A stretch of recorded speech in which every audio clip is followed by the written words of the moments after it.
va commencer par lire les paroles du cantique pour bien s'imprégner ces paroles. Torrent d'amour et de grâce, amour du Sauveur en croix, à ce grand fleuve qui passe, je m'abandonne et je crois. Je crois à ton sacrifice, ô Jésus, agneau de Dieu, et couvert par ta justice, j'entrerai dans le salut. Ah, que partout se répande ce fleuve à la grande voix, que tout l'univers entende l'appel qui vient de la croix.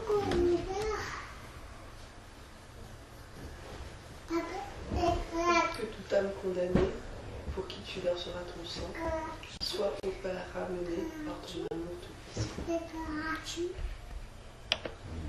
Torrent d'amour et de grâce, l'amour du Sauveur en croix, à ce grand fleuve qui passe, je m'abandonne et je crois. Torrent d'amour et de grâce, l'amour du Sauveur en croix, à ce grand fleuve qui passe, je m'abandonne et je crois. Reprends pour la dernière fois. Torrent d'amour et de grâce, l'amour du Sauveur en croix.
fois.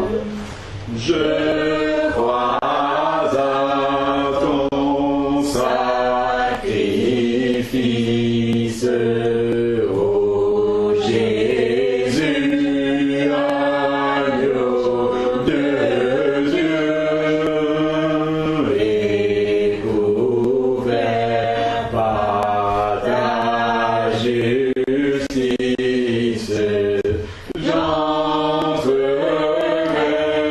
dans le saint lieu et couvert par ta justice. J'entrerai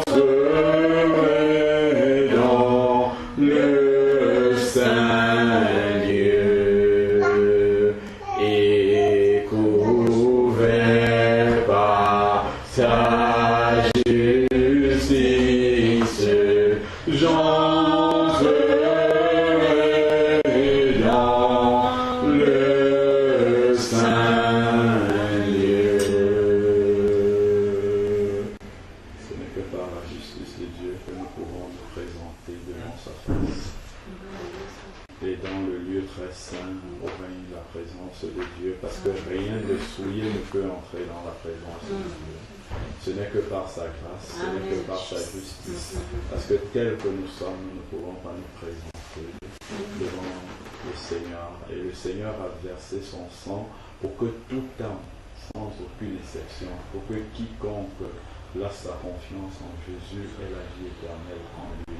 C'est pour ça qu'il nous dit en Romains 5:8 que Dieu prouve son amour. Non seulement il nous dit que c'est comme ça, mais il le prouve en ce que lorsque nous étions encore des pécheurs, non, le Seigneur est mort pour nous à la croix.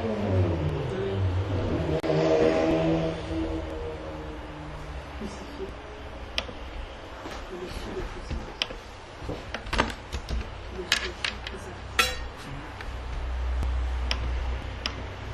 Comme tout à l'heure, nous allons parler de paroles de ce chant pour nous les approprier. Au-dessus des puissances, au-dessus des rois, au-dessus de la nature et de la création, au-dessus des plans de tous les hommes sages, bien avant le monde, tu existais.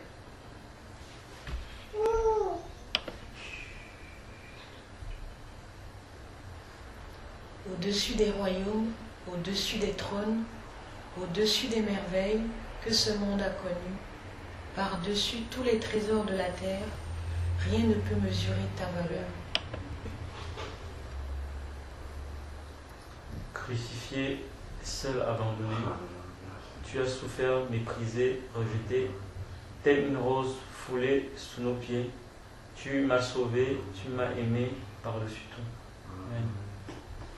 Au-dessus des puissances, au-dessus des lois, au-dessus de la nature et de la création. On va recommencer.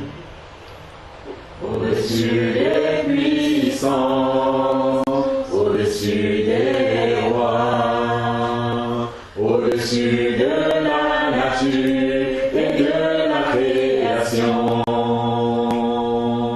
Par-dessus tous les plans des hommes sages,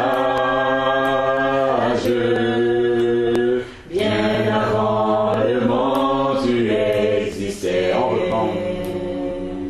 Au-dessus des puissances, au-dessus des rois, au-dessus de la nature et de la création, par-dessus de tous les plans des hommes sages, bien avant le monde tu existais. Crucifié, seul abandonné, tu as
souffert, méprisé, rejeté, tel une rose, foulé par nos pieds.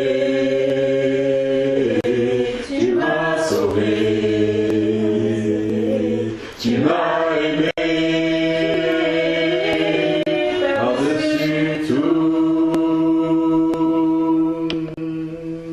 au-dessus des royaumes, au-dessus des trônes, au-dessus des merveilles que ce monde a connues, par-dessus tout les trésors de la terre. Rien ne peut mesurer ta valeur en temps.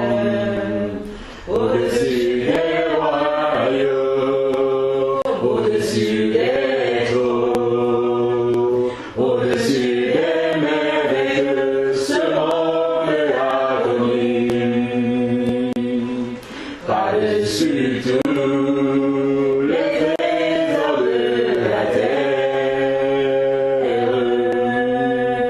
Rien ne peut mesurer ta valeur. Merci, merci. Crucifié, seul avant de lui, tu as souffert, méprisé, rejeté, tel une rose, foulé par nos pieds. Tu m'as sauvé, tu m'as aimé, par-dessus tout, crucifié, crucifié, seul abandonné, tu as souffert, méprisé, rejeté, tel une rose, foulé par nos pieds. Tu m'as sauvé, tu m'as aimé, par-dessus tout, on reprend. Crucifié, seul abandonné. Réalise que c'est pour toi que le Seigneur a été crucifié. Il a souffert à cause de toi, à cause de ton péché. Le Seigneur est allé à la croix, mais malgré tout, il a continué à t'aimer. Il t'a pas abandonné. Il a souffert pour toi. Réalise-le aujourd'hui. Réalise la grâce que tu as. Tu m'as appelé enfant de Dieu d'entrer dans la présence du Seigneur. Réalise cela. Crucifié. Crucifié. C'est à ta place qu'il a été crucifié. C'est toi qui devais être abandonné sur une croix. C'est toi qui devais être cloué sur la croix, mais le Seigneur l'a fait pour toi. Quel amour le Seigneur a témoigné pour toi.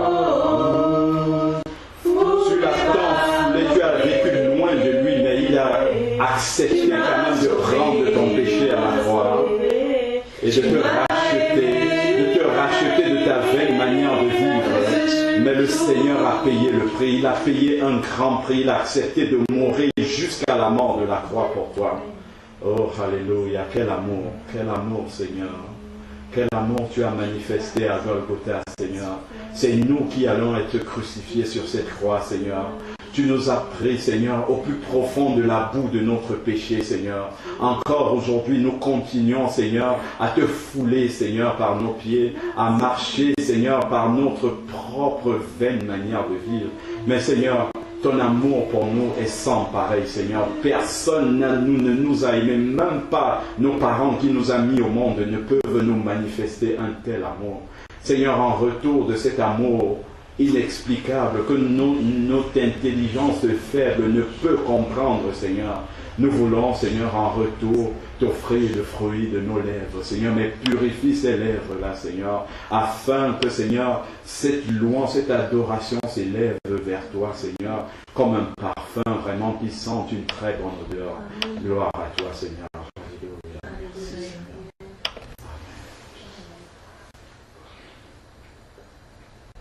Jésus soit le centre, soit ma lumière, soit ma source. Jésus. Soit le feu dans mon cœur, soit le vent dans mes voiles, soit la raison de ma vie. Jésus. Jésus.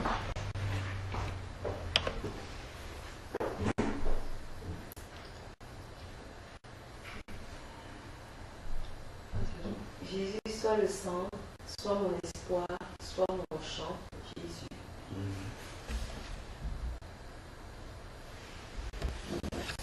Jésus soit ma vision, soit mon chemin, soit mon guide. Jésus.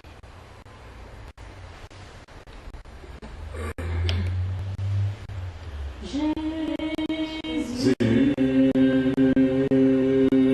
sois le centre,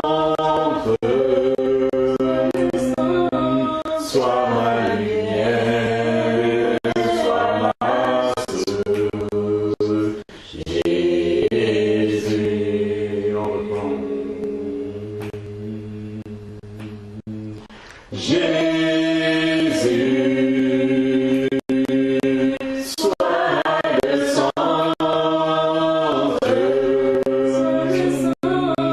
sois ma lumière, sois ma source.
Seigneur Dieu Tout-Puissant, sois véritablement le centre de notre vie, Seigneur.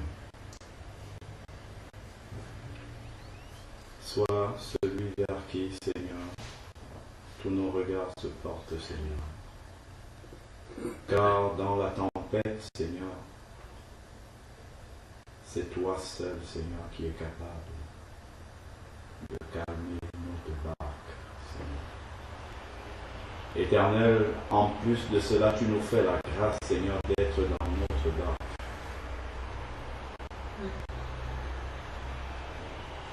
Père, nous voulons te prier pour que tu nous aides, Seigneur, à honorer ton Esprit Saint qui vit en nous. Et que nous soyons dignes, Seigneur, d'être tes enfants. Merci de continuer à nous conduire pendant ces moments. Merci, Seigneur, d'avoir ravivé en nous encore, Seigneur, ton Esprit. Conduis, Seigneur, maintenant le partage de ta parole. Et que ton Esprit Saint, Seigneur, nous révèle encore cette parole-là. Que cette parole puisse tomber, Seigneur, dans un cœur bien préparé, dans une terre fertile, Seigneur. Et que cette parole-là puisse devenir vie en nous, afin que nous produisions des fruits qui te soient agréables, Seigneur, et des fruits qui demeurent jusque dans la vie éternelle. Amen. Amen. Nous allons partager la parole de Dieu.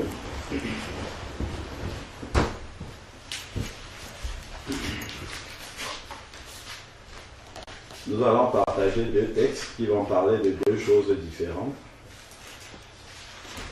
Un, ça sera en rapport avec le baptême, et un autre, ça sera en rapport avec la marche chrétienne. Parce que effectivement, le baptême d'eau nous introduit dans la famille des enfants de Dieu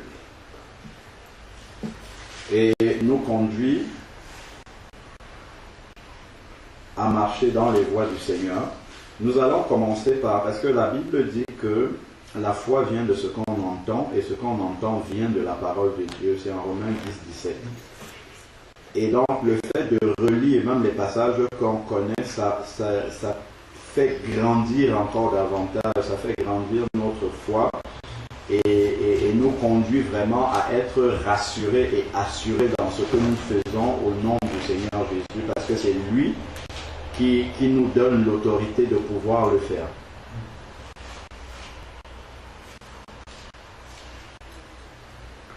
Nous allons commencer par lire dans Matthieu 28.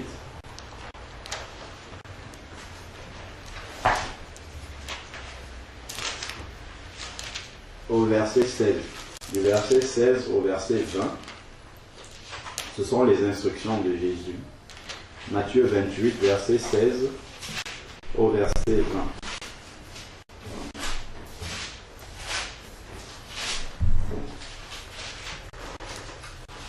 Les 11 disciples allèrent en Galilée sur la montagne que Jésus avait désignée. Les 11 disciples, parce que Judas n'était plus là. Les 11 disciples allèrent en Galilée sur la montagne que Jésus avait désignée. Quand ils le virent, ils l'adorèrent. Mais quelques-uns eurent des doutes.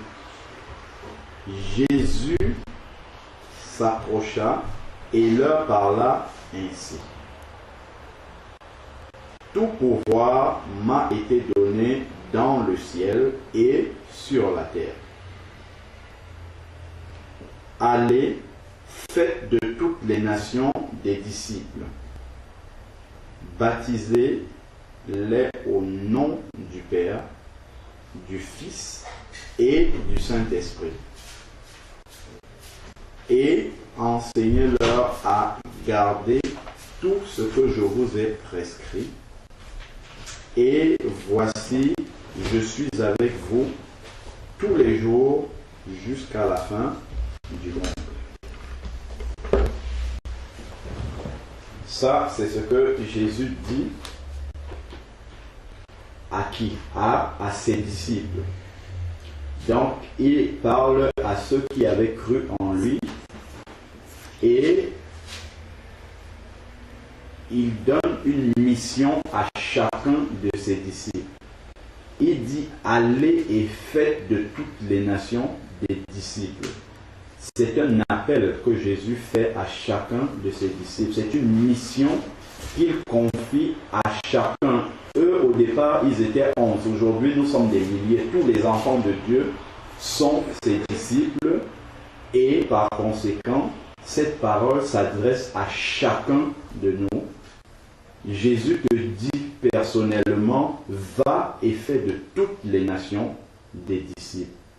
C'est-à-dire, partout où je t'envoie, la mission que je te confie est celle d'apporter mon témoignage où tu seras de manière à faire de ces personnes-là mes disciples. Dans les nations, c'est partout où nous allons, partout où le Seigneur nous permet d'aller. Il faudrait que notre souci premier soit de faire de ces personnes-là des disciples.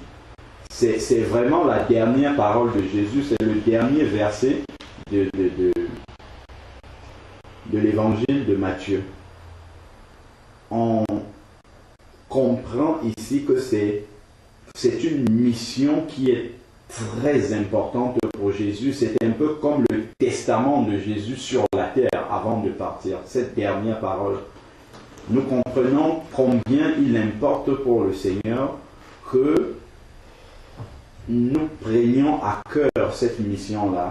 C'est-à-dire qu'à partir du moment où le Seigneur nous a sauvés et nous a fait entrer dans la famille des enfants de Dieu, notre mission est de nous appliquer sans relâche à communiquer cette foi-là que nous avons reçue par grâce du Seigneur et non par mérite, de la communiquer à d'autres personnes.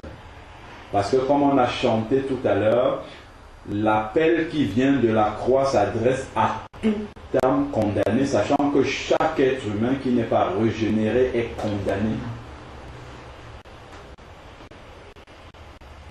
Parce que l'être humain naît en Adam.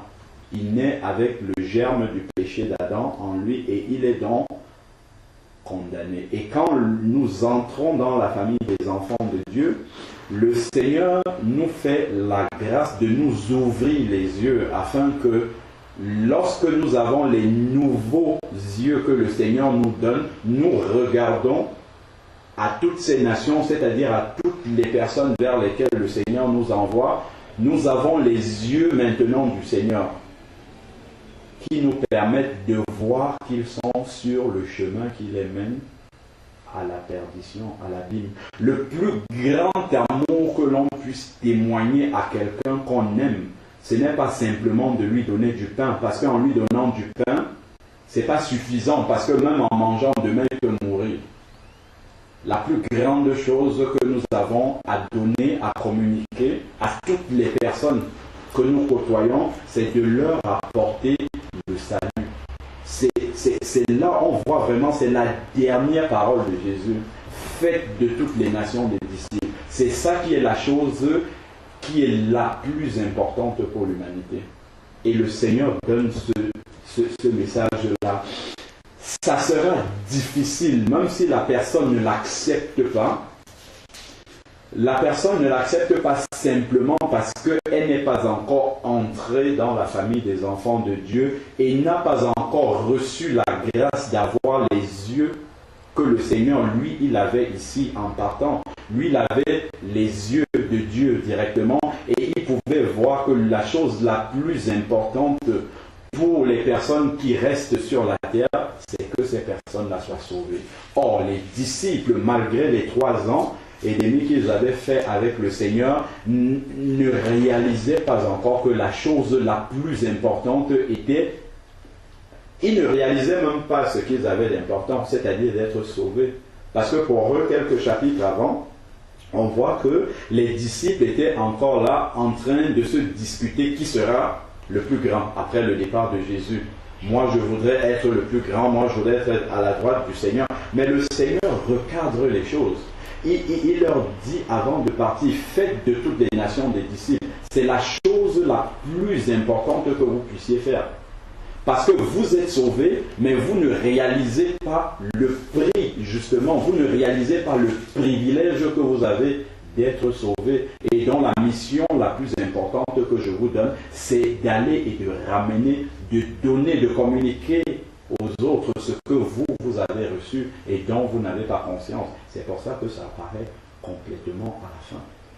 On comprend vraiment que par-dessus toute chose, c'est ce qui tenait le plus à cœur à Jésus, que d'autres personnes viennent au salut et par conséquent ne prennent pas la voie de la perdition. Ce n'est pas, on va voir dans l'autre lecture qu'on aura, que ce n'est pas une chose facile de pouvoir amener les autres à ce salut. Mais ce qu'on doit comprendre par-dessus tout, c'est que nous avons reçu, et c'est ce que Jésus est en train de communiquer à ses disciples ici, les yeux du Seigneur pour voir que les autres sont sur le chemin large qui mène à la perdition. Et que si nous aimons ces personnes-là, même si elles ne le comprennent pas encore, nous devons faire de notre mieux dans la prière, dans tout ce qu'on peut utiliser comme moyen pour les amener à être des enfants de Dieu. Non pas parce que c'est simplement bien d'être des enfants de Dieu, mais c'est qu'en plus de cela, ils sont en danger, mais ils ne s'en rendent pas compte. Ils ne sont pas conscients qu'ils sont en danger. Mais nous, les enfants de Dieu, nous sommes pleinement conscients parce que le Seigneur nous a fait cette grâce-là de réaliser qu'ils sont en danger, ils sont perdus. Leur nom n'est pas écrit dans le livre de vie. C'est-à-dire que si le Seigneur arrive maintenant brutalement, il y a une scission, il y a une séparation brutale qui va s'opérer et on va réaliser que les personnes desquelles nous sommes les plus proches, ça peut être même notre conjoint, notre frère, notre sœur, c'est là qu'on va réaliser la séparation spirituelle, elle va devenir physique. Le problème c'est que aujourd'hui, même nous, enfants de Dieu, on ne médite pas suffisamment sur ces vérités-là pour comprendre réellement que nous sommes avec les gens tous les jours, mais il y a un énorme fossé entre eux et nous. Quand on lit dans Luc 16, on voit le riche qui est mort et Lazare le pauvre aussi qui est mort et les deux se sont retrouvés l'un dans le séjour des morts et puis l'autre au ciel. Et on voit qu'il y a un énorme fossé entre les deux alors que peu de temps avant ils étaient sur la terre et le pauvre était à la table du riche. Et il y avait une proximité entre les deux. Mais là, subitement, dès que la mort intervient, ça peut être le retour de Jésus, il y a un énorme fossé. Et Dieu nous fait la grâce justement.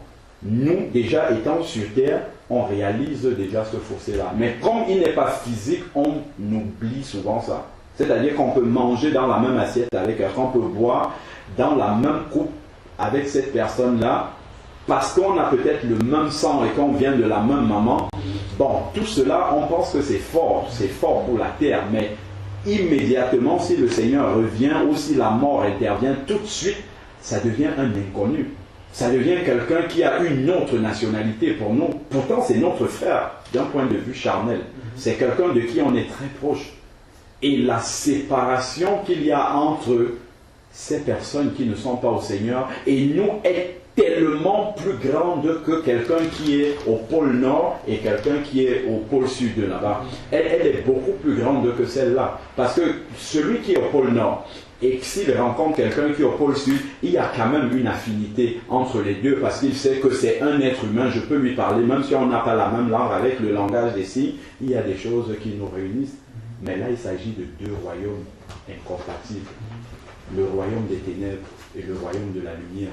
Ceux qui ne sont pas au Seigneur appartiennent au royaume des ténèbres, même s'ils peuvent manifester humainement beaucoup de qualités qui ne sont qu'humaines.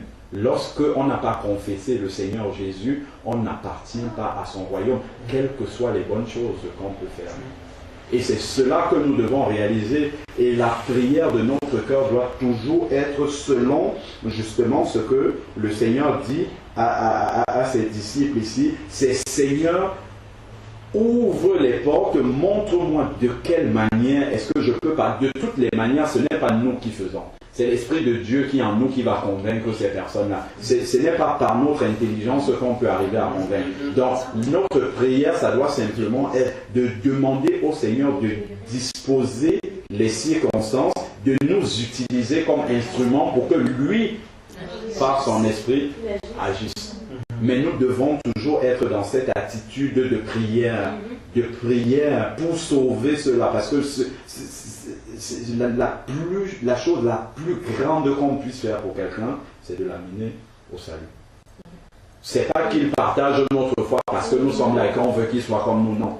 C'est de l'amener au salut parce qu'on lui évite la plus grande des choses. C'est parce que justement la perdition existe que le Seigneur, dans son grand amour, a pris la peine de descendre lui-même physiquement, corporellement, pour venir régler ce problème sur la terre. C'est parce qu'il savait que ce qu'on peut perdre est tellement grand qu'il n'a pas pu résister de descendre pour régler ce problème lui-même. Et c'est ce que nous devons réaliser. C'est ce que nous devons réaliser. C'est pas simplement une affaire que les gens fassent comme nous. Non, non. C'est vraiment parce que le prix est très grand. Et ce n'est pas quelque chose qu'on peut rattraper. La Bible dit dans Marc, l'évangile de Marc, que Jésus a le pouvoir de pardonner les péchés sur la terre. Hébreux 9, 27, après, il est réservé aux hommes de mourir une seule fois, après quoi vient le jugement. Donc, tout ce que je peux faire pour quelqu'un, je vais te donner le passage, tout c'est dans Marc, je crois, 18 par là. Je l'avais noté. Donc, la chose la plus grande que l'on peut faire pour quelqu'un, c'est pendant qu'il vit encore. C'est de l'amener à se poser la question sur son éternité. Parce que c'est une question d'éternité. Au-delà de cette vie-ci, la vie que nous avons sur Terre, ce n'est qu'une fraction de seconde dans l'éternité de Dieu. Et la chose la plus importante par-dessus tout pour le Seigneur, c'est où passeras-tu ton éternité?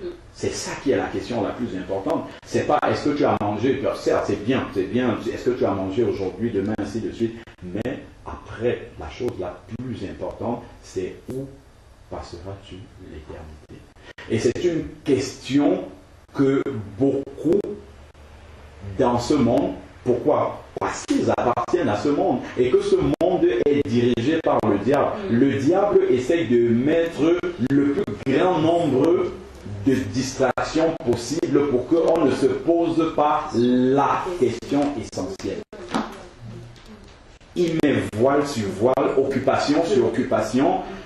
Le cerveau est tout le temps en train de réfléchir sur des choses qui ne sont pas importantes. Parce que la mort peut intervenir brutalement. La mort, ce n'est pas que pour les autres. Ça peut intervenir brutalement. Et là, brutalement, où est-ce qu'on va? C'est pour ça que quand, froidement, on arrive à analyser ces questions-là, même si les gens disent quoi après nous, même s'ils nous traitent de n'importe quoi, ça, ce n'est pas important, ça blesse la chair. Mais, au-delà justement de la blessure qu'on reçoit, est-ce que ça ne vaut pas quand même la peine de continuer à intercéder, de continuer à demander au Seigneur les voies et moyens pour glisser à la personne quand même l'évangile, pour l'amener à se poser la question. De mettre cette... Parce que ce n'est pas en éludant la question que ça fait que cette question-là n'existe pas. Elle existe, elle est là. On peut fuir, on peut ne pas répondre, mais un jour ou l'autre, c'est Amos 4, 12 qui nous dit prépare-toi à la rencontre de ton Dieu et c'est un rendez-vous individuel. C'est un rendez-vous individuel où chacun va devoir répondre de son choix par rapport au message qu'il a entendu. Et la Bible nous dit justement que nous sommes le bras armé, nous sommes la bouche de Dieu sur la terre, dont nous ne devons pas nous taire par rapport à ce que le Seigneur dit à ses disciples dans Matthieu 28, allez faire de toutes les nations des disciples. Déjà, le fait de parler, déjà dans notre comportement, nous devons amener toutes les nations à se poser au moins cette question-là. Après, maintenant qu'ils aient choisi le Seigneur, c'est une bonne chose, mais après tout, le Seigneur laisse le libre arbitre à chacun, mais au moins que nous ayons fait notre part, et notre part, c'est de présenter l'Évangile. Amen. Donc, c'est vraiment la mission. Une fois qu'on est baptisé, qu'on rentre dans la famille des enfants de Dieu, qu'on devient un disciple du Seigneur, c'est ça la mission. À part justement le fait de grandir soi-même, parce qu'on devient un enfant et après il faut qu'on grandisse, mais à côté de ça, parallèlement à ça, jusqu'à la fin de nos jours, c'est faites de toutes les nations des disciples. C'est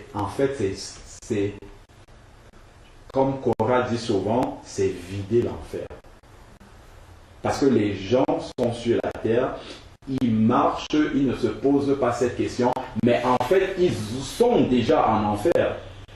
Et spirituellement, ils sont déjà en enfer. Parce que quand la Bible dit mort, quand on parle de mort dans la Bible, c'est la séparation d'avec Dieu.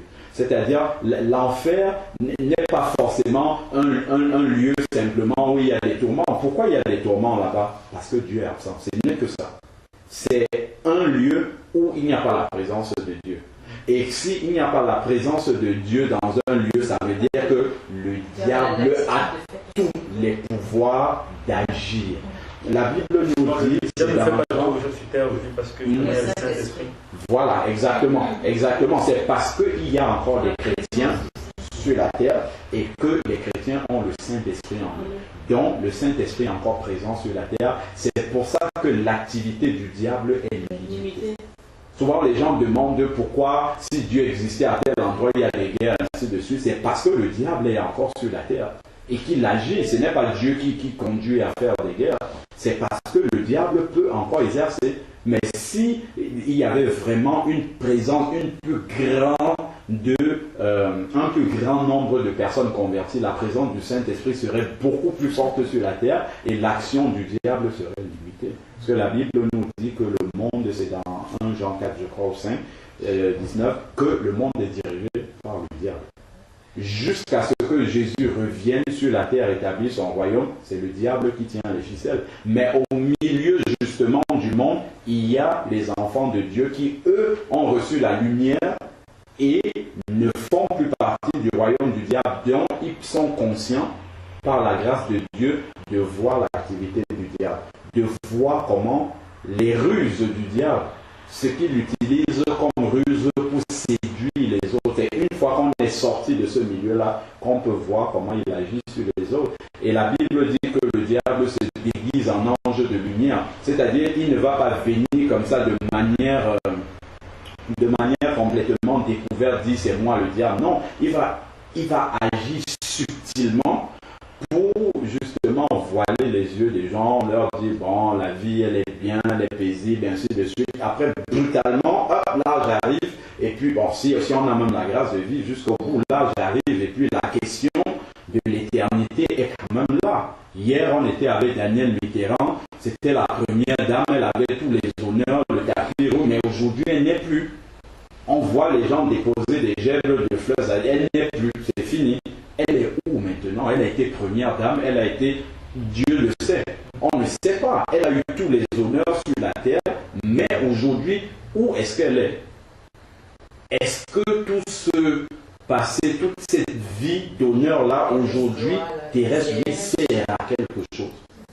Ça, c'est une question essentielle, mais qu'on ne veut pas se poser. Pourquoi on ne veut pas se la poser? Parce que le diable aveugle l'intelligence de ceux qui n'appartiennent pas à Dieu pour qu'ils ne se posent pas la question essentielle. Parce que le diable est condamné pour l'enfer éternel et son plan, c'est d'amener le maximum de personnes avec lui. Donc c'est tout ça que nous devons réaliser lorsque nous acceptons la mission que Dieu nous donne d'aller faire de toutes les nations des disciples. C'est que non seulement on amène des gens justement à la vie éternelle, à passer dans l'éternité avec Dieu, mais en plus on leur évite l'enfer. C'est une question de vie et de mort. Pas de vie et de mort sur la terre, parce que bon, mourir c'est rapide, mais l'enfer c'est une question d'éternité. Donc c'est pour ça qu'on réalise vraiment que ça vaut le coup, malgré tous les combats, de persister jusqu'à la fin si on aime vraiment les gens. Jusqu'à la fin, c'est très très important. Amen. Oui. Par rapport à ce que tu disais tout à l'heure, parce que tu disais qu'aujourd'hui le Saint-Esprit est là sur les chrétiens, mais justement on ne dit pas que normalement c'est parce qu'il y a le Saint-Esprit que normalement les gens se posent des fois la question de la question du bien, du mal, sur la terre, pas simplement sur les chrétiens. Est-ce que Oui. en fait, la question du bien et du mal n'a rien à voir avec le Saint-Esprit. Je peux avoir la conscience de dire, ce que je fais, c'est... Non, ça n'a rien à voir avec le Saint-Esprit. Pourquoi est-ce que ça n'a rien à voir avec le Saint-Esprit? Parce que quand Dieu a créé Adam à la base, il a créé avec, quand il met l'arbre du bien et du mal, le Saint-Esprit n'intervient même pas encore. Il met l'arbre du bien et du mal parce qu'il te crée avec le libre arbitre, avec le bon sens et avec autre chose. Au niveau de la volonté. Donc, la question du bien et du mal, c'est ça que tu retrouveras chez les personnes les plus méchantes, chez Hitler. Je suis pas dit Hitler, le Saint-Esprit. C'est clair qu'il avait le Saint-Esprit, mais le Seigneur, parce qu'il est bon et qu'il nous crée tous égaux, il te crée avec cette conscience-là, ce bon sens de pouvoir choisir entre le bien et le mal. Ça n'a rien à voir avec le Saint-Esprit. Maintenant, le Saint-Esprit intervient quand tu acceptes le Seigneur, il te communique son esprit. Maintenant, quand tu n'acceptes pas le Seigneur, tu n'as pas l'esprit de Dieu. En fait, comme des fois on dit, mais moi je pensais en fait que quand on dit justement Dieu et Jésus est dans le ciel, mais qu'il a déversé le Saint-Esprit, on peut passer bien sur les chrétiens, mais que le Saint-Esprit réel, de telle sorte que les gens vont quand même être amenés à certains moments à avoir une conscience en fait, de ne pas se laisser aller à faire n'importe quoi, sinon justement on serait dans un... Le Saint-Esprit, oui, c'est pour ça qu'on parle de... Au travers des chrétiens, effectivement, les autres peuvent se poser des questions de savoir pourquoi un tel agit. C'est le Saint-Esprit. C'est le Saint-Esprit Tu peux communiquer, en fait, tu peux communiquer en fait. dans les chrétiens. Mais la question est du bien et du mal. C'est pour ça que dans toutes les sociétés, tu auras la bonne morale, qui n'a rien à voir. Même les sociétés païennes ont la bonne morale parce que Dieu, même Raphaël, qui est là, elle peut te dire ce qui est bien, c'est ce qui est mauvais. Quelqu'un qui est fondamentalement méchant, qui a rejeté Dieu, c'est ce qui est bien et ce qui est mauvais. Et moi je pensais que c'était parce qu'il y avait encore le Saint-Esprit. Je pense que je parle pas de l'attitude parce que le Saint-Esprit est là et parce que après tout, c'est Dieu qui décide, c'est quand même son monde qu'il a créé, sa création. C'est pour ça que quand il veut faire quelque chose, il va voir le Seigneur et il dit tel enfant, genre, tel de tes enfants, c'est parce que tu as donné, si tu as donné ça, parce qu'il a besoin de la permission quand même de Dieu. Donc Dieu garde quand même cette souveraineté-là sur sa création. Et puisque c'est lui qui tient les temps dans sa main, puisqu'il n'a pas encore terminé de faire ce qu'il a fait avec l'Église sur terre, il refraine justement cette action du diable. Et quand il va enlever ce Saint-Esprit maintenant, là, le diable va faire tout ce qu'il veut, parce que c'est encore dans le plan de Dieu que le diable fasse vraiment tout ce qu'il veut. Mais le Saint-Esprit, c'est vraiment Dieu qui met le bien, le mal, la bonne morale. C'est pas le Saint-Esprit qui fait. C'est chacun qui est avec sa conscience. Je pense que quand tu réfléchis à l'enlèvement et que justement tout le monde sera enlevé, que Dieu parvient à enlever justement ça, c'est que là vraiment, l'être... Moi, le Saint-Esprit, c'est ce que le Seigneur nous a laissé quand il est parti en fait. C'est ce qui nous permet de faire le lien entre lui et notre vie ici sur terre. Exactement, c'est ça le Saint-Esprit, exactement. Puisque quand quand Jésus dit « Je vous enverrai le consolateur », plus loin il dit « Je reviendrai à vous », c'est-à-dire revient sous la forme de l'Esprit justement qui vient en nous et qui fait le lien justement entre lui dans le ciel et nous. Et tant qu'il n'était pas remonté, Dieu ne pouvait pas envoyer son Esprit. Exactement. Dans Josiane, tu avais lu le texte de Colossiens 2, non? Qui parle justement du baptême dans la mort et la résurrection de Jésus.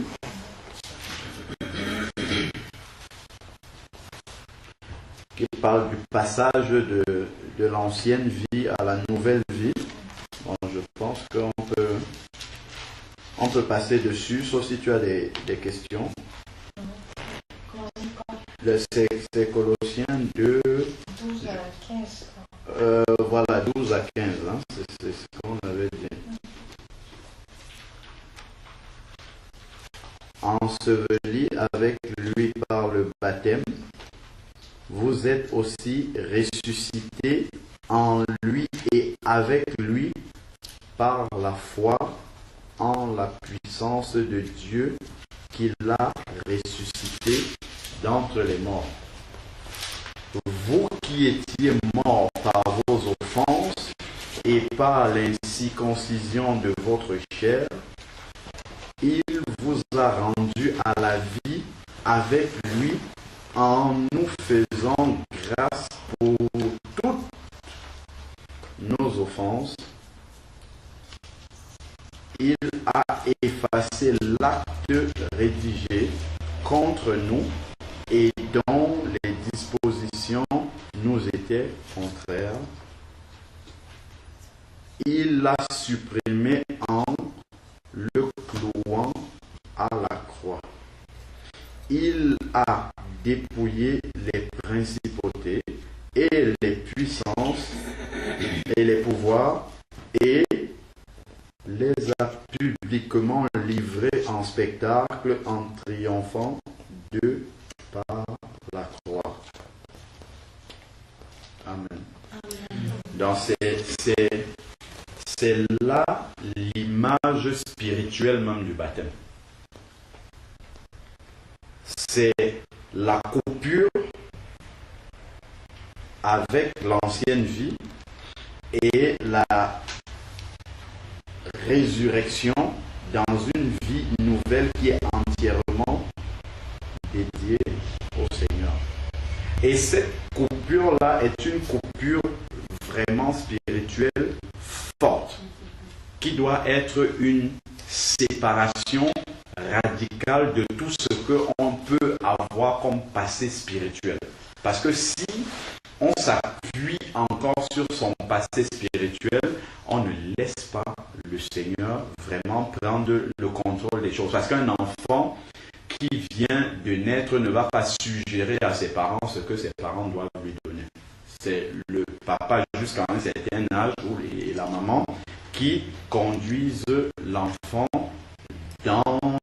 justement dans la nouvelle vie, dans la voie, et l'enfant doit se laisser conduire par le Seigneur, donc confier entièrement toute cette nouvelle vie au Seigneur, que lui-même il t'aide à construire ta vie spirituelle complètement bâtie sur lui. Et pour ça, il faut, pour construire une maison, qu'il y ait une fondation solide. Et il faut accepter de tenir la main du Seigneur et qu'il te prenne un pas après l'autre. Un pas après l'autre. Et justement, parce que lorsque on se convertit et que plus ou moins on a connu, en tout cas on a pratiqué une religion avant, on a du mal à faire cette coupure-là. Et justement, si elle a encore de l'influence dans notre vie, le Seigneur ne pourra pas travailler profondément. Parce que ce n'est pas lui vraiment, disait Jésus, soit le centre, ce n'est pas lui qui sera vraiment le centre, mais c'est qu'on va encore s'appuyer sur une fondation qui n'est plus censée exister, puisque on dit qu'elle est morte. C'est lui maintenant qui doit poser sa fondation et t'aider et lui-même construire dessus. Donc c'est très important de comprendre spirituellement ce qui se passe au moment du baptême. Parce que le fait de fréquenter par exemple une église, ce n'est pas ça qui fait appartenir à la famille des enfants de Dieu. C'est le fait justement d'être passé par une nouvelle naissance et de recevoir le baptême. C'est ça qui nous introduit dans la famille des enfants de Dieu, dans laquelle il y a des règles qui sont établies par Dieu lui-même, tu vois, et qui ne sont pas des règles établies par les hommes. Et à ce moment-là, lorsqu'on entre dans cette famille des enfants de Dieu, on dit, Seigneur, maintenant, c'est toi, c'est à toi que je me confie et c'est toi qui dois désormais me dire comment les choses doivent se passer. Et je ne veux plus m'appuyer sur ce qu'on m'a appris jusqu'ici. Maintenant, c'est toi qui me dis, je veux que tu m'éclaires par ta parole directement pour que je sache désormais comment je dois marcher. Sinon, on retourne facilement et le passé refait. En fait, c'est que celui qui est mort ressort de la tombe et continue à agir. Et en fait, le baptême va devenir simplement comme étant un rite. Simplement. Or, pour le Seigneur, les quelques versets qu'on vient de lire, on comprend que le baptême n'est pas un rite, mais c'est qu'il y a une profonde signification spirituelle derrière qui fait justement passer d'un royaume à un autre. Il y a vraiment cette séparation-là. Et ça veut dire qu'on se coupe vraiment de tout ce qu'il y avait avant et on commence quelque chose de totalement nouveau. Et il faut avoir vraiment conscience de cela au moment du baptême. Donc, on va avancer, à moins que tu n'aies une question, je ne suis pas de questions. Bon, on va avancer justement dans Matthieu 10. Ça va nous permettre, là on va tous se réunir parce qu'on a tous le même... On traverse tous les mêmes combats par rapport à ça. Parce que le fait qu'on change comme ça de royaume spirituellement, nous on a compris ce que ça signifie, mais maintenant pratiquement dans la vie de tous les jours, on va ressentir justement cet ancien royaume qu'on a laissé combattre, se manifester du fait qu'on l'ait quitté, parce que le diable n'accepte pas de lâcher les gens comme ça. Il va revenir sous des formes multiples. Et il faut justement toujours être dans la présence du Seigneur. Et le Seigneur nous fait la grâce justement au travers du Saint-Esprit d'avoir le discernement, de comprendre les ruses du diable, de comprendre comment il agit. Au début, le diable peut revenir avec les tentations, des choses qu'on aime bien, ainsi de suite, et qui ne glorifient pas le Seigneur. Ça, c'est la première forme d'attaque, donc qui vient avec ça. Il faut arriver à dire non. Maintenant, j'ai changé et c'est le Seigneur qui conduit. Pour chacun, nous savons justement ce devant quoi nous sommes faibles et qui ne glorifie pas le Seigneur. Ça, c'est la première façon. La deuxième façon, on va le voir aussi au travers de ce texte, c'est que le diable va beaucoup se servir aussi de nos sentiments. Beaucoup se servir de nos sentiments pour tirer la corde vers le bas, toujours. Quand on veut monter, il tire la corde vers le bas au travers des sentiments. Parce que justement, au moment de cette séparation spirituelle, là, les sentiments restent les mêmes. Eux, ils ne changent pas, ils sont toujours les mêmes, ils sont humains, ils sont là. C'est vrai, ils doivent rester parce qu'on doit continuer à manifester de l'amour envers tous ceux qui sont autour de nous, plus qu'avant, parce que le Seigneur nous appelle à ça, beaucoup plus qu'avant. Mais seulement en même temps, on doit comprendre que pour ce qui concerne les questions spirituelles, on n'appartient pas du tout au même royaume. Et nous sommes en fait comme des ambassadeurs du royaume des cieux sur la terre. Et nous devons agir en tant que tels. quand ce sont des questions qui concernent justement notre patrie céleste, nous devons représenter et assumer le fait que nous sommes justement des ambassadeurs de Dieu sur la terre. Nous prenons des décisions spirituelles et non sentimentales. Ça, on doit le comprendre dès le début. Si on n'a pas compris justement cette séparation-là, pour ce qui concerne vraiment les questions directement spirituelles, on va beaucoup naviguer parce que le diable sait nous tenir par les sentiments. Et ça nous empêche de grandir dans le Seigneur parce qu'il va toujours tirer dessus. Dans Matthieu 10, verset 24.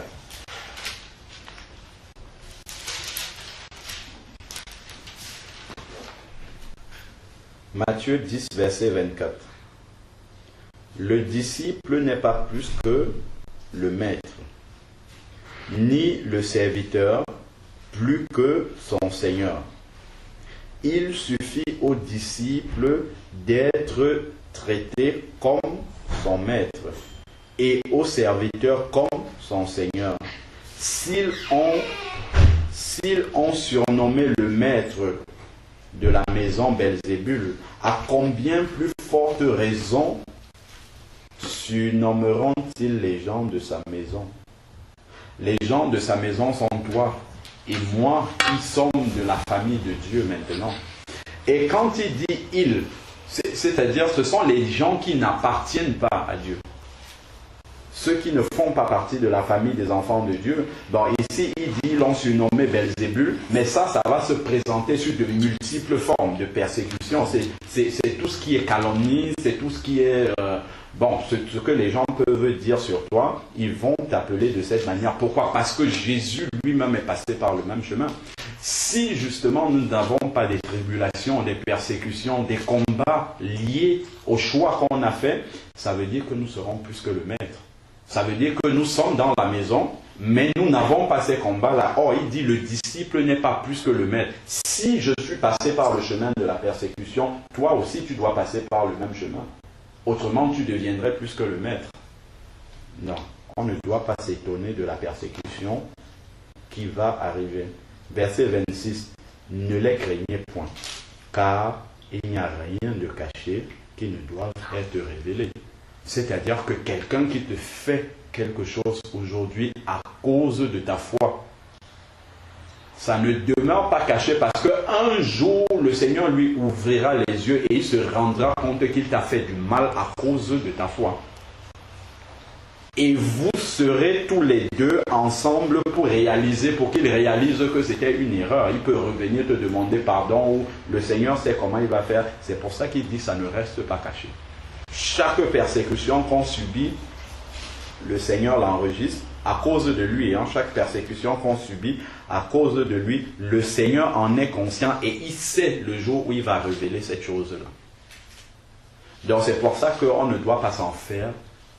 Au contraire, d'être jugé injustement à cause de notre foi, on ne doit pas s'en faire pour ça. On ne doit même pas en vouloir à la personne. Pourquoi? Parce que c'est l'esprit du monde qui anime cette personne parce qu'elle n'appartient pas à Dieu, qui réagit de cette manière. C'est pour ça que quelque part dans la parole, il dit, ce n'est pas contre la chair et le sang que nous avons à lutter, mais contre les principautés du monde des ténèbres. Parce que ces personnes sont sous l'influence du monde des ténèbres qu'elles agissent comme ça. Et pour elles, c'est naturel. Mais en fait, c'est cet esprit-là qui vient te combattre parce que tu as l'esprit de Dieu qui est plus fort que cet esprit-là. Donc c'est pour ça qu'il ne faut pas en vouloir aux hommes. Quand quelqu'un vient te persécuter ou il commence à dire n'importe quoi sur ta foi, tu pries pour lui. Tu pries pour... C'est difficile, parce que la chair veut toujours réagir. C'est difficile, mais quand tu rentres rester... Toi seul face à Dieu, tu comprends que ce n'est pas cette personne-là directement, mais c'est l'esprit qui anime cette personne-là qui réagit comme ça contre toi. C'est pour ça que le Seigneur nous l'annonce avant. Verset 27. Ni de secrets qui ne doivent être connus. Ce que je vous dis dans les ténèbres, dites-le en plein jour. Et ce que je vous dis à l'oreille, prêchez-le sur les toits. Qu'est-ce que ça signifie? Ça signifie que notre drapeau, le drapeau que le Seigneur nous donne, ne doit pas rester dans notre poche. Nous devons toujours avoir ce drapeau prêt à être brandi. La foi, ce n'est pas quelque chose qui se cache dans la poche. Il dit, prêchez-le sur les toits. Nous devons être capables de pouvoir affirmer sans blesser l'autre, hein, mais nous devons être nous-mêmes, en fait. C'est-à-dire qu'on ne doit pas avoir deux identités. Une identité qui nous sert lorsque nous sommes avec les frères et une autre identité lorsque nous sommes ailleurs. Nous devons être la même personne partout et en subir les conséquences. Parce qu'il y a d'autres qui ne supportent pas le fait d'avoir un chrétien au milieu. Ils vont très vite, ça peut réagir de toutes les manières, mais ça ne doit pas nous amener à nous adapter en fonction. Non, nous on n'a pas à s'adapter. On a à affirmer qu'on est chrétien partout où nous sommes. S'il y a une discussion qui touche à la foi, on doit dire quelle est notre position, que les autres acceptent, c'est une bonne chose, ceux qui le rejettent, bon ça c'est leur problème devant le Seigneur, mais après tout, nous on a dit qui nous sommes et à qui on obéit, et ils auront entendu la vérité. C'est toujours un moyen d'évangéliser et de suivre la mission que le Seigneur nous donne dans Matthieu 28.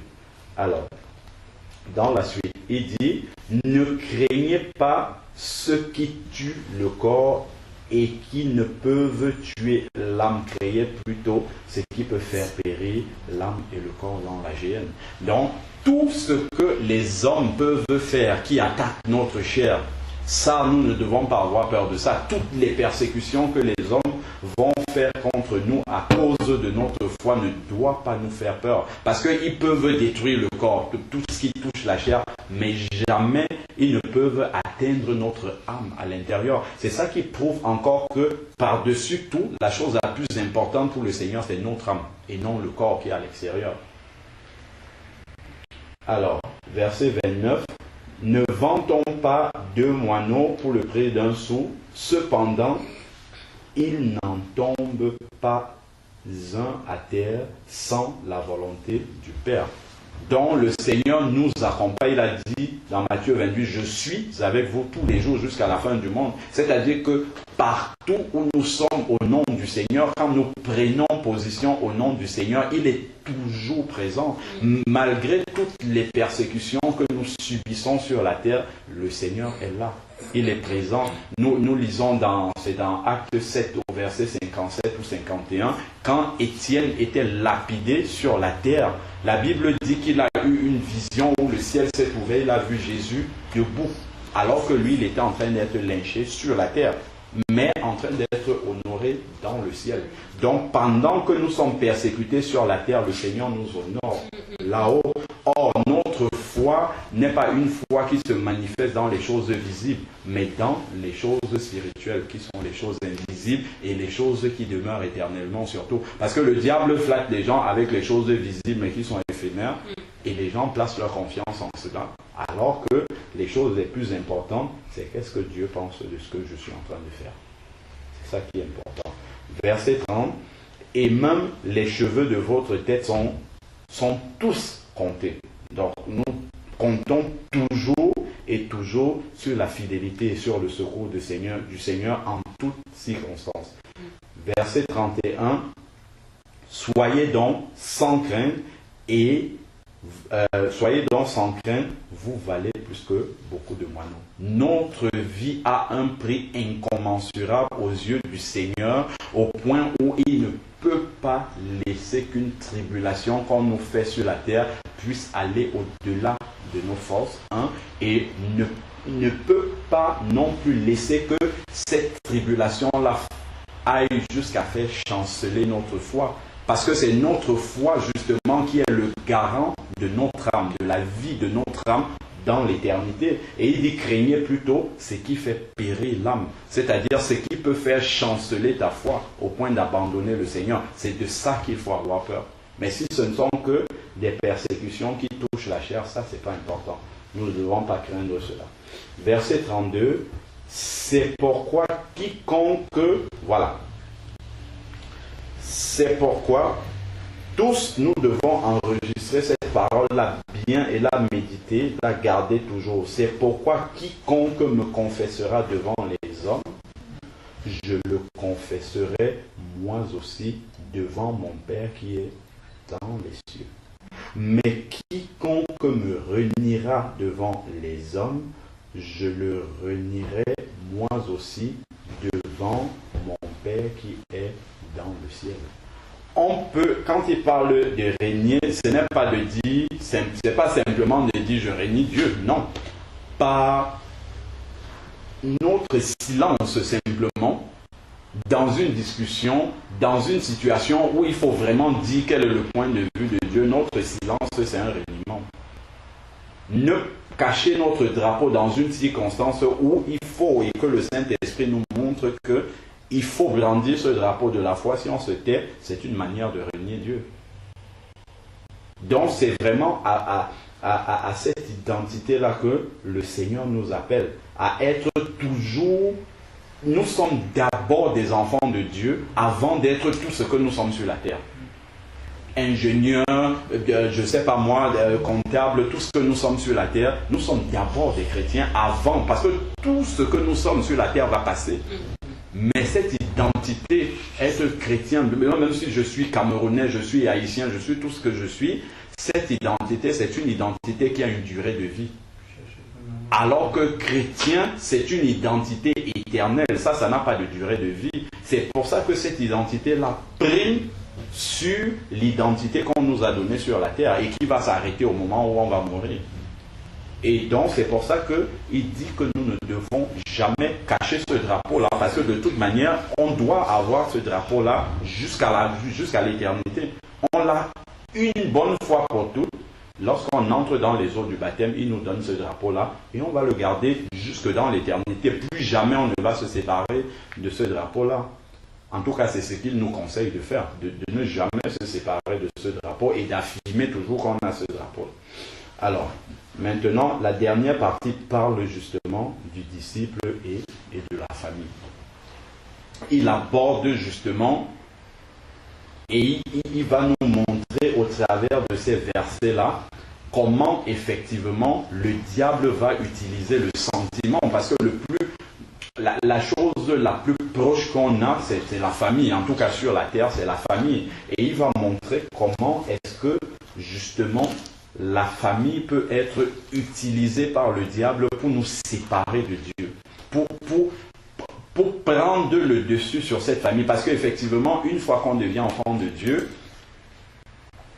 en fait, on appartient à une seule famille, la famille des enfants de Dieu, mais humainement sur la terre, on appartient quand même à une famille physique et charnelle. Et cette famille-là a aussi une durée de vie qui se limite après la tombe, même si on passe tout le reste, les gens passent le reste de leur vie à nous pleurer, ça ne change rien, on n'est plus là. Donc, en réalité, on ne fait plus partie de cette famille-là. En tout cas, physiquement, lorsqu'on est mort, on ne fait plus partie de la famille sur la terre. Donc, la famille sur la terre a aussi une durée de vie et nous devons en être conscients. Or, appartenir à la famille des enfants de Dieu n'a pas de durée de vie, c'est pour l'éternité. C'est pour ça qu'une fois de plus, lorsqu'on a à trancher entre les deux, quand on met les deux sur la balance, on voit ce qui pèse le plus. Et il faut demander la sagesse justement au Seigneur de pouvoir faire peser cette famille-là qui demeure pour l'éternité par rapport à l'autre sans avoir à... Bon, en tout cas, en faisant le moins de casse possible. Mais au final, c'est quand même cette décision-là qu'on doit prendre. On doit demander au Seigneur de nous faire le moins de casse possible, mais c'est lui qu'on doit choisir. Alors, verset 34. Ne pensez pas que je sois venu apporter la paix sur la terre. Je ne suis pas venu apporter la paix. C'est Jésus lui-même qui parle. Et c'est très troublant d'entendre un message comme ça. Pourtant, on sait que Jésus est le prince de la paix. C'est très très troublant. Ça, ce sont des passages que les gens ne lisent pas. Moi, j'ai lu, ça m'a beaucoup troublé. Ah, voilà. Ou on lit ça en passant en superficie de on dit, bon, de toute manière, on n'a pas compris. On ne veut pas prendre pour moi. Voilà, non, on dit, non, ça, c'est pas pour moi. Là, il parle d'autre chose. On ne comprend pas bien ce qu'il dit. Mais il est clair là-dessus. Jésus, ce qui est très... c'est que Jésus n'a jamais eu la langue de bois. Il présente les choses aux gens telles qu'elles sont. Il ne nous ment pas, il ne nous cache rien. Il nous a dit tout le bon côté, mais il nous dit aussi le côté moins marrant, on va dire, plus difficile pour notre chair de ce qui arrive. Donc, alors, verset 35, il dit, déjà le 34 de la fin, je ne suis pas venu apporter la paix, mais l'épée. C'est pas l'épée qui touche les gens, mais c'est la parole de Dieu. C'est ça qu'il appelle l'épée. Dans la Bible, l'épée est toujours associée à la parole de Dieu. Donc, je ne suis pas venu amener la paix, mais je suis venu amener la parole de Dieu. Et c'est cette parole-là qui va jouer le rôle de ce que l'épée joue dans la vie de tous les jours. Qu'est-ce que l'épée fait? L'épée tranche toujours. Quand l'épée arrive, si ça touche un objet, quel que soit cet objet, ça divise l'objet. Ça sépare. Ça émonde. Voilà, c'est ce qu'on va voir dans la suite. C'est-à-dire que le fait qu'il amène l'épée, c'est-à-dire la parole de Dieu, ça va toujours séparer. Tout objet que l'épée touche, ça sépare, ça divise en deux parties. C'est-à-dire que là où il y aura toujours la parole de Dieu, on aura deux côtés. Et il y a ceux qui vont se laisser sonder par la parole de Dieu et qui vont se remettre en question, qui vont choisir le parti justement du Seigneur, et il y aura l'autre côté. Et il nous avertit justement sur l'autre côté au niveau de la famille, dans cette partie-là. Verset 35, car je suis venu mettre la division entre l'homme et son père. C'est quand même bousculant, comme on disait tout à l'heure, de voir que le Seigneur lui-même qui dit aimez vos parents, car vos jours se rallongeront sur la terre, de le voir dire la même chose, faire quelque chose qui semble totalement contradictoire ici. Je suis venu amener la division entre l'homme et son père, entre la fille et sa belle-mère, entre la fille et sa mère, entre la belle-fille et sa belle-mère. C'est quand même très très troublant. Qu'est-ce que ça signifie? C'est ce qu'elle disait tout à l'heure. Ça veut dire que c'est pas que le Seigneur dit qu'il veut diviser les gens. C'est qu'il dit quand il vient avec la parole de Dieu, ça va séparer. C'est là qu'on réalise véritablement qu'on appartient à une famille qui est différente de la famille terrestre et charnelle qu'on a. Et c'est pour ça justement, parce que la famille spirituelle à laquelle on appartient, qui est celle des enfants de Dieu, puisqu'elle demeure dans l'éternité, les liens sont beaucoup plus forts dans la famille spirituelle que dans la famille charnelle. Quand les gens ont vraiment compris qu'ils sont chrétiens, les liens sont beaucoup plus forts. Parce que tout conflit d'intérêt disparaît dans la famille des enfants de Dieu. Parce qu'on réalise qu'il y a un seul, par la grâce duquel nous sommes tous là, c'est Dieu seul. C'est lui qui a le seul mérite. Aucun de nous n'a le mérite. À partir de ce moment-là, personne ne peut prendre le dessus. Tous les problèmes charnels tombent. Ça tombe devant lui.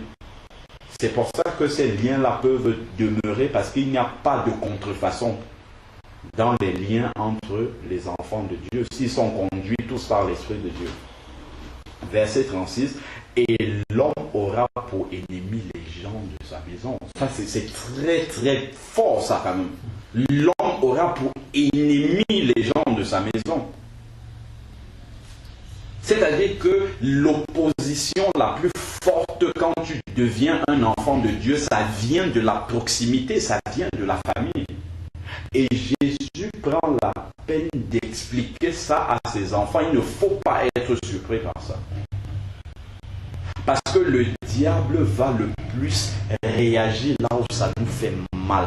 C'est là où il sait que ça va toucher, ça va blesser. C'est là qu'il va taper. Pour que nous abandonnions ce que nous venons d'accepter. Le Seigneur. L'homme aura pour ennemi les gens de sa maison. C'est ennemi au sens spirituel qu'il veut dire. C'est-à-dire que ce sont les gens de ta maison qui vont vouloir t'arracher de la famille de Dieu à laquelle tu appartiens. Et il faut que tu en sois conscient. Que tu ne fasses pas peser justement le côté sentimental des choses par rapport justement à l'engagement d'appartenir à la famille de Dieu que tu as pris. il faut demander la sagesse au Seigneur d'agir toujours d'une manière qui ne te sépare pas de lui. Et tu auras sûrement, et nous encore, on en a encore, tous, tant qu'on est sur la terre, on aura toujours des décisions à prendre où il faut trancher et prendre le parti du Seigneur. Et souvent, c'est très très difficile. Et c'est là que le diable est. Lorsqu'on s'est décidé à prendre le côté affaire, à laisser nos sentiments prendre le dessus, comme elle disait tout à l'heure, le diable tout de suite, puisque jusqu'à présent, tant que le Seigneur n'est pas revenu, le diable a encore accès au trône de Dieu, il va se présenter. Ben, regarde ton fils, tu dis que c'est ton enfant, mais regarde, dans telle situation, il t'a laissé tomber, et c'est mon esprit qui a agi, et toi tu vas dire, oh non, après tout, c'est mon enfant, c'est mon mari, c'est ma soeur, c'est mon frère, c'est... Oui, avant tout, c'est ça, mais il est animé par un esprit qui n'est pas le tien. Mais lui, il n'en est pas conscient. Quand on était au Cameroun, maman vient de donner sa vie au Seigneur. Mes deux frères m'ont appelé pour me dire, oui, il faut que pour que maman soit totalement guérie, qu'on l'amène à l'indigène. J'ai dit non, je ne participe même pas à cette réunion-là, je suis parti. Et après, je suis allé dire à maman, je l'ai éclairé dessus, elle ne s'y attendait pas. Je me suis levé tôt, je lui ai dit, tes enfants vont venir te voir, et ils vont, parce que j'ai dit, de toute manière, allez lui proposer, c'est elle qui va décider. Tes enfants vont venir te voir et ils vont te proposer d'aller rencontrer un médecin indigène. Ils le font pas mal. Leur volonté, leur aspiration, et c'est une expression de l'amour qu'ils ont pour leur maman, de vouloir absolument qu'il n'y ait plus aucune trace de maladie, mais seulement ils utilisent une méthode qui correspond à l'esprit qu'ils ont, qui n'est pas le tien, parce que tu es un enfant de Dieu. Et c'est toi qui dois trancher à ce moment-là. Quand ça arrive, il faut arriver à distinguer, c'est-à-dire qu'ils viennent à discerner, autant pour moi, ils viennent avec un sentiment qui est bon, parce que c'est l'expression de l'amour. Retiens-le pour eux, parce que tu sais que ça, c'est ce que eux-mêmes ils donnent. Mais derrière, il faut laisser tomber cet esprit-là en n'acceptant pas cette solution-là et en leur parlant clairement là-dessus, sans les blesser. Oui, j'ai compris ce que vous avez à me dire, mais sachez que c'est quelque chose que je ne peux pas faire parce que j'appartiens à la famille des enfants de Dieu. Il faut arriver à prendre cette décision et discerner quand ça arrive. Quand ça arrive, il faut surtout beaucoup prier pour demander au Seigneur d'avoir le discernement des ruses du diable. Parce que quand on dit qu'il se déguise en ange de lumière, on le lit dans la Bible, mais quand ça arrive, on a très vite oublié. On a déjà oublié que... Parce qu'on se dit, mais non, ça ne peut pas venir de l'enfant, ça ne peut pas venir de mon mari, ça va venir de quelqu'un de l'extérieur. Pas du tout, pas du tout. Ça vient directement de quelqu'un qui est là. C'est pour ça qu'il dit, vous aurez pour ennemis les gens de la maison, parce que ce sont ceux de la maison qui vont avoir, sur lequel l'esprit du malin va se manifester le plus possible pour nous amener à chuter. À perdre justement la plus grande chose que nous avons dans notre vie qui est notre âme. Verset 37. Celui qui aime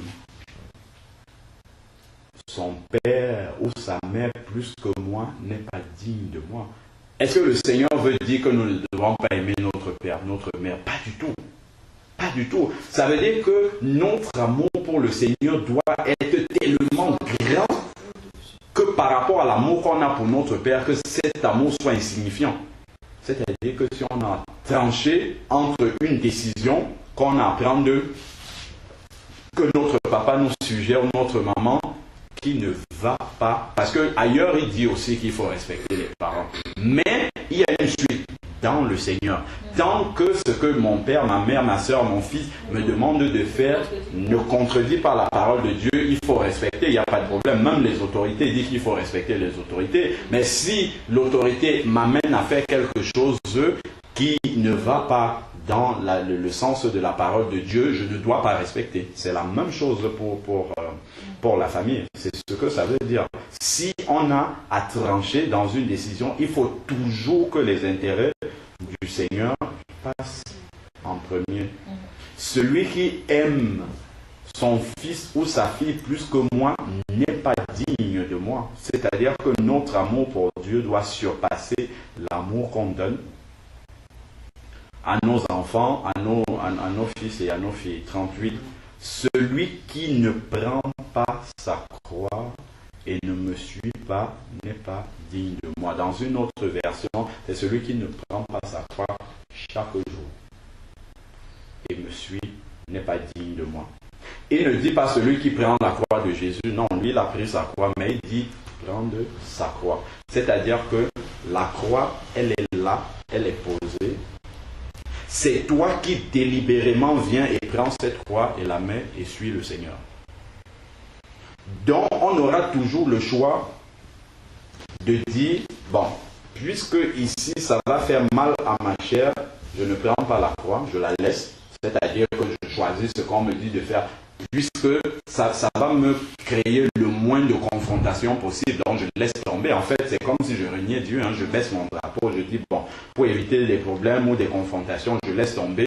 Et c'est comme ça que progressivement, notre lien avec le Seigneur diminue. Parce que plus, justement, on ne va pas prendre le parti du Seigneur, plus notre communion avec le Seigneur va diminuer. Et puis finalement, on va se retrouver en terre. Pourtant, plus on s'aligne derrière le Seigneur, plus justement notre communion avec le Seigneur va grandir et plus on pourra être utilisé, une fois fortifié par ces expériences, on pourra être utilisé par le Seigneur pour justement notre père, notre soeur, notre belle-fille, ainsi de suite.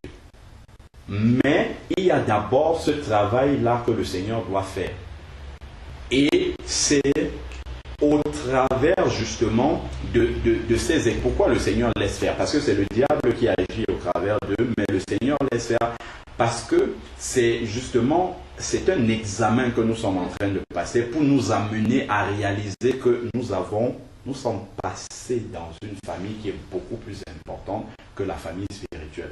Et au travers de ces petites épreuves-là, nous devons le réaliser. Et une fois qu'on aura vraiment pris position, le Seigneur va un peu nous relâcher de ce côté-là. Mais le diable, lui, ne nous relâche pas. Il sera toujours là avec de nouvelles ruses. Mais au moins, le Seigneur laisse que le côté familial soit traité déjà dès la base. Donc, la famille ne doit pas être une occasion de chute pour nous. Verset 39. Celui qui aura gardé sa vie la perdra. Et celui qui aura perdu sa vie à cause de moi la retrouvera. C'est-à-dire que celui qui aura voulu éviter de s'exposer pour le Seigneur, c'est ça qui va le précipiter justement à perdre totalement le Seigneur. Mais celui qui aura exposé, parce que bon, ici il parle de vie, mais c'est s'exposer, je vais dire ça simplement comme ça, pour le Seigneur, c'est lui qui la retrouvera, c'est-à-dire se rapprochera encore plus du Seigneur. Verset 40. Qui vous reçoit, me reçoit, et qui me reçoit, reçoit celui qui m'a envoyé. C'est ça qui prouve vraiment que nous sommes les ambassadeurs de Dieu sur la terre. C'est-à-dire que quand on se positionne en faveur de quelque chose, en tant qu'ambassadeur, on doit être sûr que notre nation, celle, la véritable, la nation spirituelle à laquelle on appartient, est aussi alignée sur ce que nous sommes en train de soutenir. Sinon, on serait un ambassadeur infidèle, en fait, qui fait ce qu'il a envie de faire et qui ne représente pas véritablement les valeurs de la patrie à laquelle il appartient. C'est pour ça que, à partir du moment où on devient enfant de Dieu, notre positionnement est très très important. Là, on ne parle pas de ce qui arrive soudainement, où on réagit sur un coup de tête après, tout de suite. là, ce qui est instinctif, il n'y a pas de problème. Le Seigneur va toujours nous soutenir pour que rapidement on s'en rende compte et qu'on se remette sur le droit chemin. Mais celles des décisions pour lesquelles on a quand même du temps pour réfléchir, il faut qu'on ait le temps de passer tout ça en lumière, comprendre à quelle nation, à quelle patrie on appartient, qu'est-ce qu'on a réellement accepté et qu'est-ce que notre décision aura comme conséquence dans notre marche avec le Seigneur. Est-ce que ça va nous faire avancer plus ou est-ce que ça va refroidir notre marche avec le Seigneur? C'est tout cela la responsabilité que nous avons en tant qu'enfants de Dieu, en tant que membres de la famille des enfants de Dieu. Hein? Elle est hyper lourde. J'ai dit, il faut mesurer le prix avant de mesurer. Bah voilà. Il a dit, celui qui veut me suivre, qu'il s'assoie, qu'il mesure le prix, qu'il calcule et qu'il sache s'il va aller jusqu'au bout de la construction de la maison. C'est quand même fort. Mais seulement ailleurs, dans Matthieu 28, il nous rassure, je suis avec vous tous les jours. C'est-à-dire que quand la lutte est difficile, le Seigneur se tient toujours là, on peut toujours se retourner vers lui. Seigneur, voilà, là c'est tellement plus fort que moi que je ne sais plus quoi faire. Et là, le Seigneur vient, il va toujours nous consoler par quelque chose qui va faire en sorte qu'on ressente sa présence, qu'on ressente qu'il est toujours là. Verset 42. Ah non, le 41. Qui reçoit un prophète en qualité de prophète obtiendra la récompense de prophète, et qui reçoit un juste en qualité de juste obtiendra une récompense de juste. Voilà. Verset 42. Quiconque donnera à boire à même un seul verre d'eau froide à l'un de ses petits en qualité de disciple, en vérité, je vous le dis, il ne perdra pas sa récompense. Ça, à la fin, justement, il nous montre justement le prix finalement qu'on a en étant à ses yeux. Voilà, comme elle dit, le prix qu'on a à ses yeux. C'est-à-dire qu'à partir du moment où on devient un ambassadeur fidèle, en fait, on est reçu vraiment comme un représentant du ciel. Et celui qui nous reçoit va avoir la récompense justement de ceux qui reçoivent les enfants de Dieu. Il nous montre tout le prix qu'on a. Si on est reçu en qualité de disciple, en vérité, je vous dis, il ne perdra pas sa récompense. C'est-à-dire que ceux qui respectent notre foi, c'est-à-dire ils nous reçoivent en qualité de disciples, non pas parce que charnellement on est le frère ou la sœur, mais non, ils nous acceptent avec notre drapeau. C'est ceux-là justement qui nous acceptent malgré tout comme nous sommes, c'est eux qui recevront une récompense dans le ciel. Amen. Et lorsque on lit les lettres que le Seigneur donne dans Apocalypse 2 et Apocalypse 3, les lettres qu'il écrit aux sept églises, à la fin, il dit toujours à celui qui vaincra. Tu vois, quand il dit à celui, à partir de Apocalypse 2 jusqu'à Apocalypse 3, il parle aux sept églises. Il dit toujours à celui qui vaincra, je lui donnerai, et il donne le nom de récompense. Ça veut dire que la vie chrétienne, c'est un combat. C'est pas quelque chose qui est facile. Il y aura toujours cette lutte-là entre l'esprit qui n'est pas le nôtre et le nouvel esprit qu'on a reçu. Il y aura toujours ce combat-là et il faut le vaincre. Mais le Seigneur vient et combat avec nous. Amen. Nous allons prier. Seigneur Dieu Tout-Puissant, Père, nous te rendons grâce encore pour ces moments de partage de ta parole que tu nous as donné aujourd'hui, Seigneur. Père, merci pour la révélation de ta parole. Seigneur, merci parce que tu nous as instruits sur les combats par lesquels nous devrions passer, Seigneur, pour entrer dans le royaume des cieux. Éternel, merci parce que tu ne nous as rien caché, Seigneur. Tu nous as tout annoncé d'avance, Seigneur. Père, nous te prions de nous fortifier encore au plus fort de l'épreuve, Seigneur, au plus fort des ruses du malin, Seigneur, qui utilise souvent nos sentiments, Seigneur, pour nous mener à chuter. Seigneur, nous te prions de nous donner le discernement de l'esprit, Seigneur, pour comprendre, pour ne pas tomber, Seigneur. Merci encore, Seigneur, pour ton assistance. Parce que tu nous dis que tu es avec nous chaque jour. Tu nous dis aussi dans ta parole, Seigneur, que tu ne laisseras rien, Seigneur, de plus fort que nous arriver. Merci parce que tu nous soutiens dans le combat. Et que nous savons qu'avec toi, Seigneur, nous avons déjà la victoire éternelle. Aide-nous à marcher sur cette terre comme de véritables ambassadeurs, Seigneur, de notre patrie céleste, celle à laquelle nous appartenons, Seigneur. Que chacun de nous soit fortifié, que lorsque nous trébuchons, Seigneur, que tu nous prennes par la main et que tu nous ramènes, Seigneur, dans la bergerie. Tu nous dis dans le psaume 23 que ton bâton et ta houlette nous rassurent.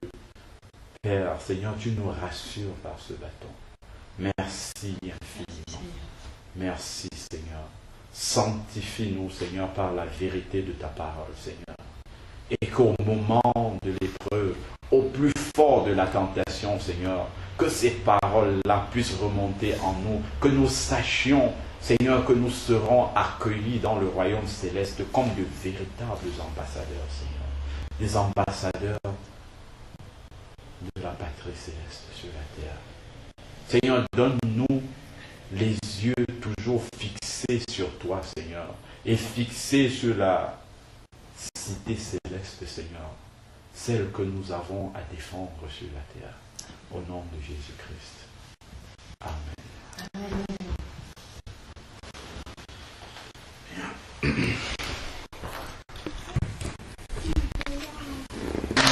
Et repartir à zéro, et repartir à zéro, avec Jésus pour berger. Comme un joli cap.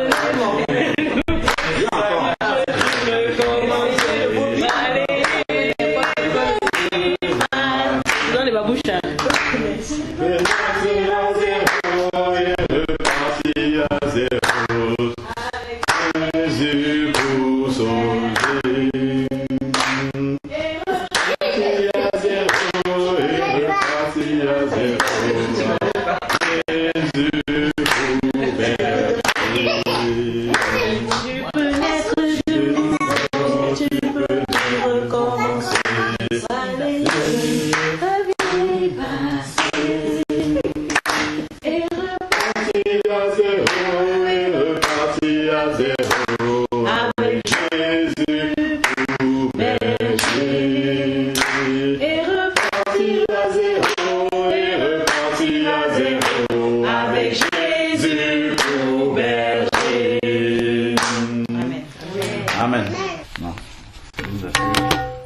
On peut le lire, hein, pour bien comprendre les paroles. Jésus te confie une œuvre d'amour utile et bénie jusqu'à son retour. Jusqu'à son retour. Cette sainte tâche, veux-tu l'accomplir pour lui sans relâche? Cette tâche-là, il faut l'accomplir sans se fatiguer, sans relâche, sans jamais faiblir. Non. Ensuite. Prie, agis jour après jour, sans broncher, suis ton sauveur avec amour, sois fidèle, obéissant, et le maître rendra ton travail puissant.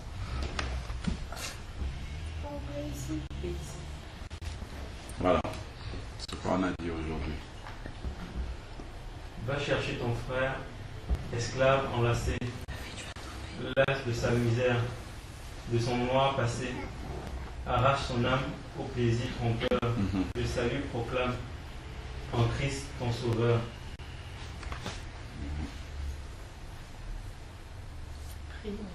Bon, ça on va passer. Ça, on a dit. Va vers la jeunesse, que le tentateur veut leurrer sans cesse, voir du vrai bonheur, combattant le doute, parle-lui d'amour, montre-lui la route du ciel, sans séjour.